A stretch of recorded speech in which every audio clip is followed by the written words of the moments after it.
Anupam, Mittal and Namita Thappar like this startup so much that they invested not once but twice in it. 80 lakhs for 4%. Done. What to do? Oh, that was quick. Thought about it. We have thought You wanted everything. a healthcare expert on किसमें मेरी expertise है. So while Namita Thappar invested in this startup during Shark Tank, Anupam Mittal had already invested even before Shark Tank. I'm already an investor and so I'll have to recuse myself. इनकी जवानी और मेरे पैसे अभी आपके हाथ में. And now when this startup has raised their seed round, both of these sharks have invested once again. And there are such situations where investors want to keep on investing in a startup because they're super bullish on it. And that is why they like to have pro rata rights in their shareholders agreement.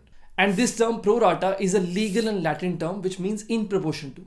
And that is what it does exactly as a clause as well. Now, for instance, let's say an investor has put in some money in a startup and has got 10% equity. But the investor is very bullish on the startup and he wants to participate in further fundraising rounds as well as maintain his equity. Therefore, it is very likely that he will push for a pro rata rights clause in his shareholder agreements. And what it does in effect is that whenever the company / startup is now going to raise another round for fundraising, the company is legally bound and obligated to offer shares to this investor in order to ensure that the investor's equity is not diluted. However, it is very important to note that even though the company is bound to offer, the investor has flexibility. He is not bound to accept the offer. He can very well pass it